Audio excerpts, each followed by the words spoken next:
اس لیے میرے بھائی قرآن نے فرمایا خود بھی بچ، اپنے اہل و عیال کو بھی بچا اس آگ سے۔ تو اس لیے اگر اس کا میں یوں ترجمہ کروں کہ مومن کی تکلیف خود جنت میں جانا نہیں، اوروں کو لے جانا بھی ہے۔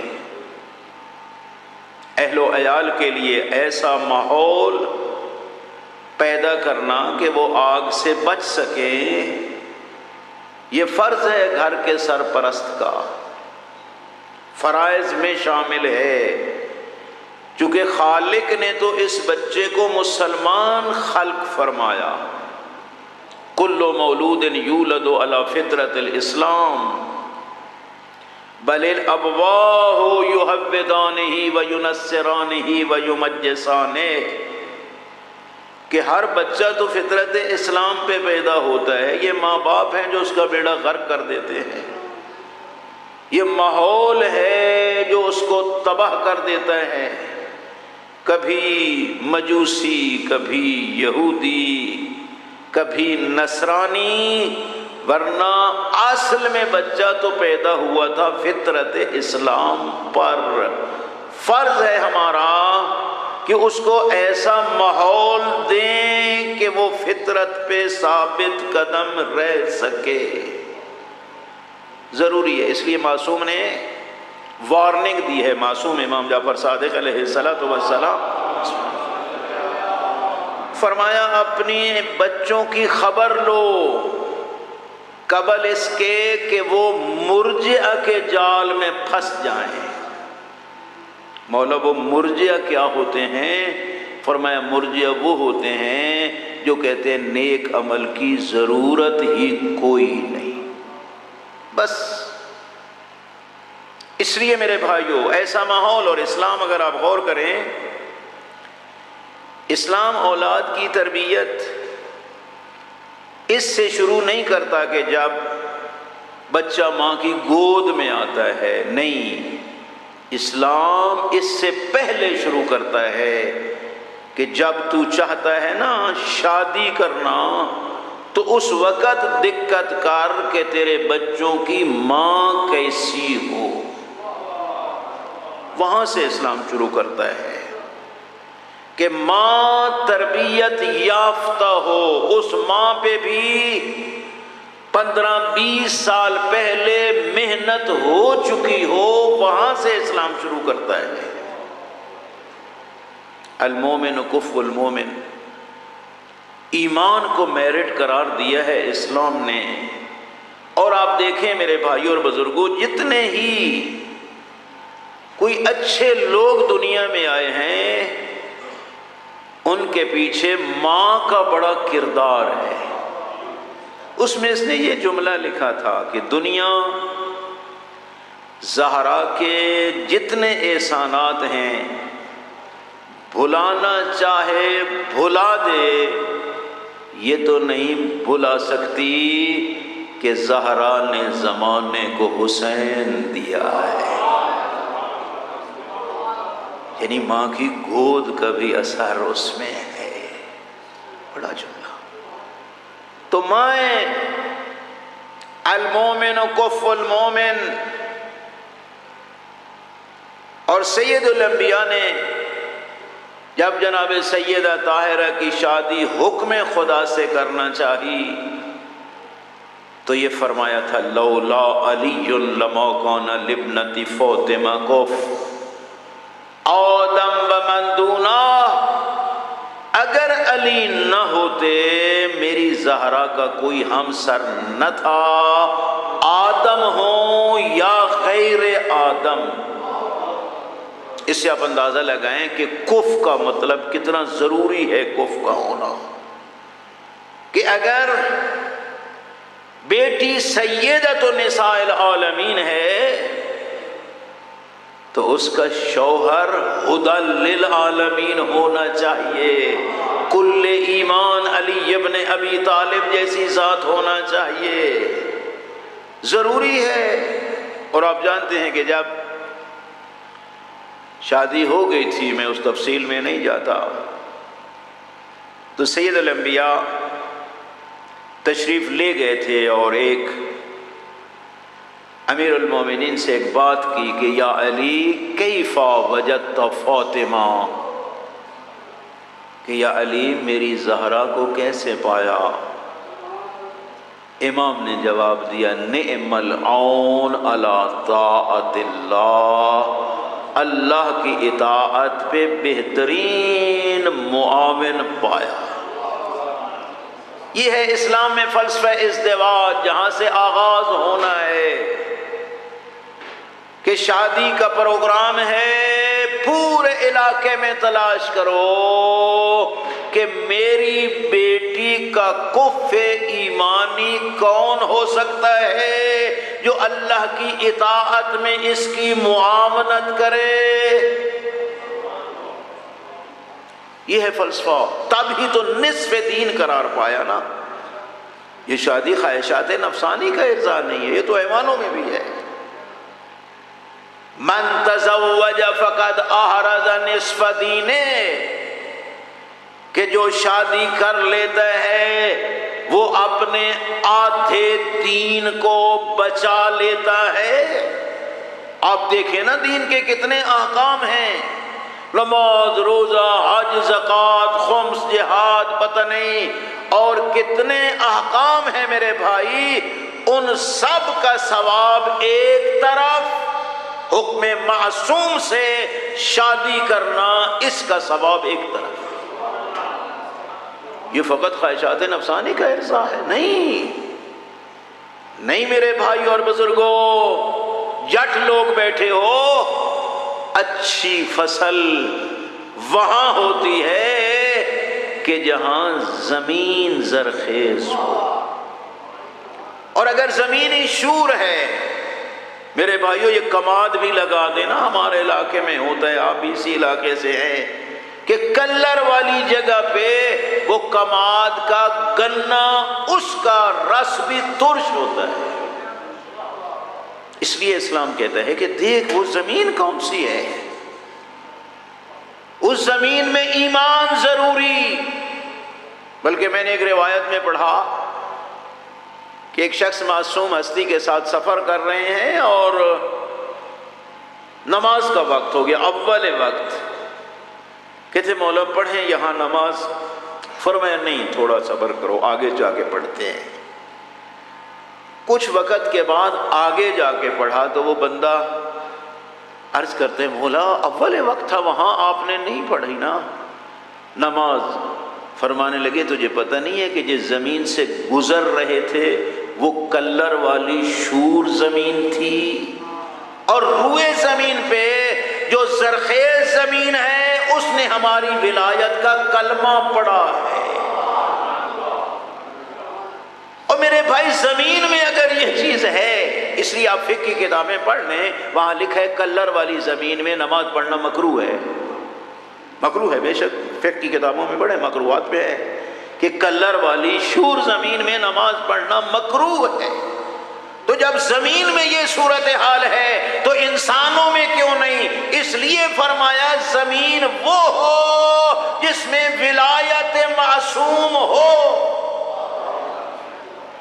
چونکہ بعد میں مسائل ایسے ہیں میرے بھائی اور بزرگوں کہ وہاں اس ولایت کی ضرورت ہے۔ بچہ پیدا ہو کیا حکم ہوتا ہے کہ اس کی پہلی خوراک کون سی ہو؟ روایات یہی کہتی ہیں کہ خاک شفا یعنی تربت الحسین و ماء الفرات، کہ خاک شفا کو اس ماء فرات میں گھول کے، ویسے نہیں مٹی کی شکل میں کھانا، خاک شفا کا کھانا بھی حرام ہے۔ فقط شفا کے لیے آپ پانی میں گھول کے پی سکتے ہیں، اور وہ فرمایا فرات کا پانی ہو، اور اگر وہ میسر نہ آئے تو فبماء المطر، بارش کا پانی ہو، اس میں خاک شفا کو چنے برابر گھولو اور بچے کو اس کی گھٹی لگاؤ۔ اور میرے بھائیوں، تو بچے کو خاک شفا کی گھٹی لگائے گی، بدبخت پھینک دے گی، توہین کرے گی۔ اس لیے بہت ضروری ہے کہ صاحب ایمان جوان ہو وہ ماں، تاکہ وہ ان احکام پہ عمل کرے، جس کو پتہ ہو کہ خاک شفا کا اثر کیا ہے۔ شہید حسینی اعلی اللہ مقام الشریف فرمایا کرتے تھے کہ یہ ماں بچے کو خاک شفا کی گھٹی لگا کے درس دے رہی ہے پہلے دن سے ہی کہ بیٹا تیرا تعلق کربلا والوں کے ساتھ ہے، حق پہ کٹ جانا ہے، جھکنا نہیں ہے۔ یہ شہید حسینی بات۔ تو یہ مسائل ہیں جن میں ضرورت ہے میرے بھائیوں اور بزرگوں۔ اس لیے ماں جو ہے وہ مومنہ ہونی چاہیے، مومن ہی اس مومنہ کا کف ہے۔ اور خصوصاً میں عرض کروں گا بہت زیادہ احتیاط کریں کہ کہیں مومنہ کو کسی منافق کے گلے نہ جڑ دیں۔ یہ ہم بہت زیادہ غفلت ہو رہی ہے۔ مجھے پچھلے سال شاید لیا سے ایک فون آیا تھا، جاننے والا بندہ تھا، آغا جی میں نے وہ بیٹی دے دی ایک متعصب گھرانے میں، اور وہ اب بیٹی نے بھی ان کا مذہب اختیار کر لیا ہے، اب میں کیا کروں؟ میں نے یہی کہا کہ اب تو جہنم کی تیاری کر۔ اِذَا الْمَعُودَةُ سُئِلَتْ کا معنی فقط یہ نہیں کہ اس قبر میں زندہ درگور کرو، نااہل کے گلے میں بیٹی کو فٹ کرنا بھی زندہ درگور کرنے کے مترادف ہے۔ اس لیے صاحب ایمان ہو، بحمدللہ ایمان والے ہیں، کمی نہیں ہے۔ اور اگر دین غدیری ہے دے دو بیٹی، سقیفے والا ہے نہ دو، بالکل بچی کا رشتہ وہاں نہ دو، ورنہ کل یہی مسائل پیدا ہوں گے۔ لوگ عموماً وہ مجھ سے تو غصے ہو جاتے ہیں جب ایسی باتیں کرتا ہوں نا، چونکہ پہلے بیٹیوں کا بیڑا غرق کر چکے ہوتے ہیں نا، کہ دے بیٹھتے ہیں چونکہ بھائی نوکری ہے، یہ ہے، وہ ہے، کوٹھی ہے، پتہ نہیں کیا ہے، اور میرے بھائی سب کچھ ہو اور ایمان نہ ہو، اس میں لذت کون سی ہے؟ زندگی، پوری زندگی بچی کڑتی رہتی ہے۔ کئی کیسز آتے ہیں، یقین کرو اگلے دن میرے پاس ایک خاتون بیچاری بھلوال سے آئی، تو کہا گھر والوں نے یہی کیا، اب وہ میرا شوہر وہ ہے کہ اپنے بیٹے، میرے اپنے جو بچے ہیں ان کو بھی میرے پاس نہیں آنے دیتا کہ کہیں میں ان کا مذہب نہ بدل دوں۔ رو رہی تھی، تڑپ رہی تھی کہ یہ میری صورتحال ہے، اب میں کیا کروں؟ اس لیے میرے بھائی اور بزرگوں، خدا را اچھی مائیں، پہلا اصول یہ ہے اولاد کی تربیت کا کہ ماں مومنہ ہو، اور دوسرا کیا ہے کہ لقمہ حلال ہو۔ اور اگر لقمہ، یقین کرو ہمارے ہاں ہیں وہ بکھر میں ایک ڈاکٹر برادر کے عنوان سے چند دوست ہیں، بڑے ہی ماشاءاللہ نیک صالح، اتفاقاً خوش نصیبی کہ میرے ساتھ اس پوری فیملی نے حج کیا، اور بڑے ہی وہ نیک اور صالح۔ تو میں نے ان کے والد مرحوم سے پوچھا تھا کہ حاجی ملازم خان یہ بتانا کہ تو نے کیا کیا ہے کہ تیری ساری ہی اولاد اتنی نیک ہے؟ کہنے لگے مولانا کچھ بھی نہیں کیا، فقط لقمہ حلال کھلایا ہے اور اولاد کو دعا بھی دی ہے۔ لقمہ بھی حلال ہو اور ماں باپ دعا بھی دیں تو میرے بھائیوں اور بزرگوں انسان بدل جاتا ہے۔ اس لیے ضروری ہے لقمہ حلال، طیب اور طاہر۔ روایات کہتی ہیں 40 دن تک لقمہ حلال کھاؤ، اندر سے حکمت کے دریا پھوٹیں گے۔ وہ حلال لقمہ، 40 دن حکمت کے دریا، یہ فقط لقمہ حلال اور طیب اور طاہر۔ اور اگر ادھر حرام کھا لیا جائے تو یہ بھی روایت میں ایک لقمہ 40 دن کی کوئی عبادت قبول نہیں ہونے دیتا۔ مگر یہ افسانے ہیں، یہ شاعری ہے، معصوم کا فرمان ہے، لیکن نہیں ہے ایمان ہمارا اس کے اوپر۔ اگر ایمان ہوتا تو اپنے لقمے کو حلال کرتے، کوشش ہی نہیں کی جاتی، بس چل رہی ہے زندگی، بس ٹھیک ہے۔ نہیں، لقمہ حلال ضروری ہے۔ میرے سامنے ایک واقعہ، صلوات پڑھیں آپ ذرا، اللہم صلی علی محمد و آل محمد۔ کتنے لوگ محتاط گزرے ہیں مذہب تشیع میں، عام لوگ معصوم سے ہٹ کے۔ اردبیل کا رہنے والا ہے محمد اردبیلی، اس نے اپنی زمین کو پانی لگایا ہے، یہ میں نے واقعہ کتاب میں پڑھا۔ اس میں ایک سیب بہتا ہوا آیا، جٹ تھا، متوجہ نہیں ہوا، سیب پانی سے اٹھایا اور کھا لیا۔ کھانے کے بعد کہتے ہیں اوہ یہ میرا تو نہیں تھا، یہ تو کسی کا تھا اور میں نے لا ابالی میں کھا لیا، بس اس کے مالک کو تلاش کرتا ہوں کہ وہ کہاں ہے۔ جدھر سے پانی آ رہا تھا چلا، کافی سفر کیا تو دیکھا ایک باغ ہے سیبوں کا، اور وہاں وہی سیب لگے ہیں اسی جیسے جس طرح کھایا۔ کہا یقیناً ادھر سے گرا ہے اور وہ پانی میں گیا اور میں کھا بیٹھا۔ اندر چلا گیا، اس جٹ کو کہتا ہے کہ میں نے وہ آپ کے باغ کا سیب گرا تھا وہ میں نے کھا لیا ہے، معذرت کرنے کے لیے آیا ہوں، پیسے لے لو یا مجھے حلال کر دو۔ یقین کرو وہ کوئی جٹ بھی اتنا تھا دانا، کہتے دیکھنا یہ سارا سیب میرا نہیں۔ یہ شیعہ لوگوں کی باتیں میں کر رہا ہوں، معصوم کی نہیں، جنہوں نے معصوم کی فقہ پہ عمل کیا ہے ان کی بات ہو رہی ہے۔ یہ میرا نہیں، ہم دو بھائی ہیں اور ظاہر ہے دونوں کا باغ ہے، ہر سیب میں آدھا میرا ہے آدھا میرے بھائی کا ہے۔ یہ پوچھ لیں علماء سے، جب شرکت مل کے کام کیا جاتا ہے تو جو بھی نتیجہ ہوتا ہے اس میں جتنے شریک ہوتے ہیں سب کا حصہ ہوتا ہے، ان کی رضایت کے بغیر تصرف جائز ہی نہیں۔ تو آدھا سیب میرا ہے میں حلال کرتا ہوں، دوسرا آدھا میرا ہے ہی نہیں، تو میں حلال کس طرح کروں، میرے بھائی کا ہے۔ کہا یار بتا دے تیرا بھائی کہاں ہے، میں اس سے جا کے پوچھ لیتا ہوں۔ کہا بھائی یہاں نہیں رہتا، وہ تو نجف میں رہتا ہے، ایک عالم ہے۔ کہا یہ بھی کوئی مسئلہ نہیں ہے، ایڈریس دے دے، میں نجف چلا جاتا ہوں، وہاں سے حلال کرا لیتا ہوں۔ ایڈریس لیا، اردبیل سے چلا، سینکڑوں میل ہے۔ اس وقت یہ سواریاں نہیں تھی میرے بھائیوں، پیدل یا کسی گدھے پہ سوار ہو کے پہنچا، آدھا سیب حلال کرانے کے لیے سینکڑوں میل کا سفر۔ جب وہاں پہنچا تو اب سوچتے ہیں کہ پہلے زیارت کروں امام کی یا پہلے سیب حلال کراؤں، وہ بھی آدھا۔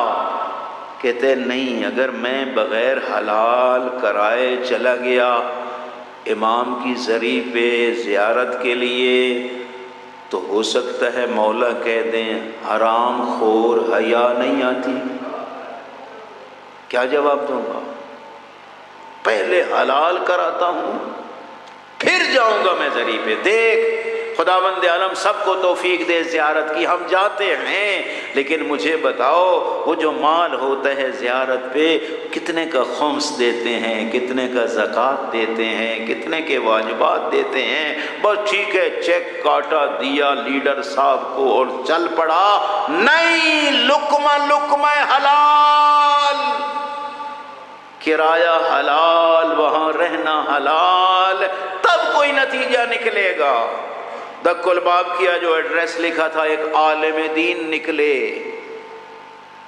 کیسے آنا ہوا؟ جی میں جٹ ہوں اردبیل کے علاقے کا، وہاں میں ایک سیب کھا بیٹھا ہوں، آدھا آپ کے بھائی نے حلال کر دیا ہے، آدھا آپ سے حلال کرانے کے لیے آیا ہوں اردبیل سے۔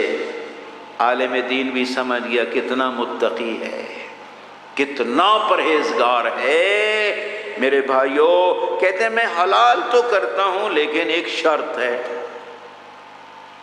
جناب جو شرط لگائے میں حاضر ہوں۔ کا شرط یہ ہے میری ایک بیٹی ہے، آنکھوں سے اندھی ہے، زبان سے گنگی ہے، کانوں سے بہری ہے، ہاتھ پاؤں سے اپاہج ہے، اس سے شادی کر لو، سیب حلال۔ پریشان، کہا مہلت دو سوچتا ہوں۔ کہتے ساری رات میں سوچتا رہا، سیب حلال نہ ہو آخرت برباد ہے، اس اندھی لنگڑی لولی سے کروں دنیا برباد ہے، چلو دنیا برباد ہوتی ہے او آخرت کو بچاؤں گا۔ آئے اور آ کے کہا آقا جی میں حاضر ہوں۔ عقد ہو گیا، عجلے عروسی سجا، گیا نا اندر تو دیکھا حوروں جیسی خاتون بیٹھی، فوراً باہر نکلا۔ عالم دین کھڑے تھے، کہا کیوں بھائی؟ کہا جناب مجھ سے دھوکہ ہو گیا، دھوکہ۔ کہا دھوکہ کس طرح؟ کہا جو آپ نے بتایا تھا یہ وہ تو نہیں۔ صلوات پڑھ لیں آپ ذرا، اللہم صلی علی محمد۔ یہ وہ نہیں ہے۔ آپ نے کہا تھا اندھی، اس کی آنکھیں بھی ہیں، اس کے کان بھی ہیں، اس کے ہاتھ پاؤں بھی سلامت ہیں۔ فرمانے لگے نہیں، میری مراد یہی بیٹی تھی۔ میں نے جو کہا تھا اندھی ہے، مقصد یہ نہیں تھا کہ اس کی آنکھیں نہیں ہیں تو صحیح، بس ساری زندگی غیر محرم کو دیکھا جو اس کے کان ہیں، اس نے غیبت گلا غنا سنا جو نہیں، زبان ہے نہ غیبت کی ہے نہ گلا نہ جھوٹ، ہاتھ بھی ہیں گناہ کی طرف چل کے جو نہیں گئی۔ او میرے بھائیو، اسلام چاہتا ہے اس دور میں اپنی بیٹی کو اسی طرح اندھا بنا دے، آنکھیں ہوں غیر محرم کی طرف نہ ڈالنے کی۔ اس جوڑے کے ملاپ کا نتیجہ شیخ احمد مقدس اردبیلی۔ او میرے بھائیو، اگر مقدس اردبیلی جیسی اولاد کی ضرورت ہے تو بابا بھی محمد اردبیلی اور ماں بھی آنکھیں ہوتے ہوئے بھی اندھی۔ یہ نہیں ہو سکتا کہ بیٹی کو وہ دے دوں نیٹ پہ ساری رات رابطہ رہے اور پتہ نہیں کہاں رہے اور اس کی گود میں بھی ابو ذر آئے۔ نہیں، ضروری ہے میرے بھائیو اس طرح احتیاط، حرام سے بچو۔ لقمہ بھی تباہی اور بربادی کی طرف لے جاتا ہے، اولاد کو بھی اور اپنے آپ کو بھی۔ سید الانبیاء نے دیکھا چھوٹے چھوٹے بچے، حضرت کی نگاہ شاید آج کی امت کے بچوں پہ پڑ گئی۔ فرمایا ویل لأولاد آخر الزمان، افسوس ایسی اولاد پہ جو آخری زمانہ میں آئیں گے اور ان کی جہنم کا سبب ان کے ماں باپ بنیں گے۔ سننے والوں نے تعجب سے پوچھا مولا وہ ماں باپ کافر اور مشرک ہوں گے؟ فرمایا نہیں، من آبائہم المومنین، یہ مومن ماں باپ ہوں گے۔ تو مومن ماں باپ اولاد کی جہنم کا سبب کیسے بنتا ہے؟ فرمایا رضو بعرض یسیر من الدنیا، یہ دنیا کے چند ٹکوں پہ تو راضی ہو گئے ہیں لیکن لم یعلموہم الفرائض، ان بدبختوں نے اپنی اولاد کو فرائض یاد ہی نہیں کرائے کہ واجب کیا ہوتا ہے، حرام کیا ہوتا ہے، مستحب کیا ہوتا ہے، مکروہ کیا ہوتا ہے۔ بچا اپنے آپ کو بھی آتش جہنم سے اور اپنے اہل و عیال کو بھی اس آگ سے بچا اور جس کا ایندھن انسان اور پتھر۔ ایک قطرہ زبان پہ لگایا تھا، قے کر دی کہ حرام مال میرے اندر نہ جائے۔ چند سال کی بیٹی، بابا اس نے بھیجا کیوں ہے؟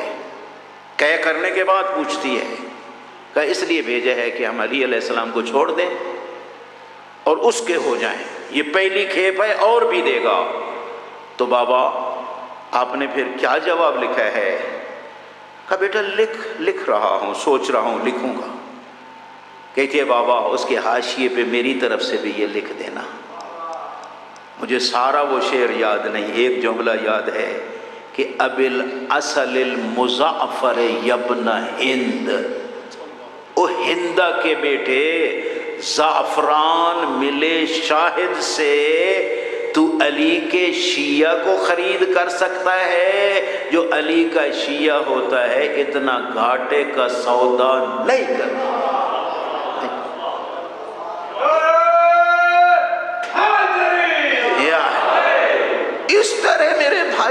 حلال ہوتا۔ ہم وہ شیعہ شراب پیتے ہیں، بھانگ پیتے ہیں، گاند کھاتے ہیں اور کہتے ہیں ہم بڑے شیعہ۔ نہیں نہیں، جن کے شیعہ ہو ان کی شان میں آیت تطہیر ہے، وہ ہم سے احتیاط چاہتے ہیں۔ قرآن نے کہا ہے کہ نان و نفقہ بیوی بچوں کا واجب ہے، لیکن بالمعروف، جو حلال ہو حلال۔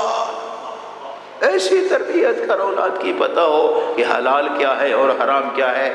فرض ہے اپنے آپ کو بھی بچائیں، اپنے اہل و عیال کو بھی بچائیں، ایسا ماحول مہیا کریں کہ جس سے اولاد آتش جہنم سے بچ جائے۔ بڑا دردناک ہے عذاب جہنم۔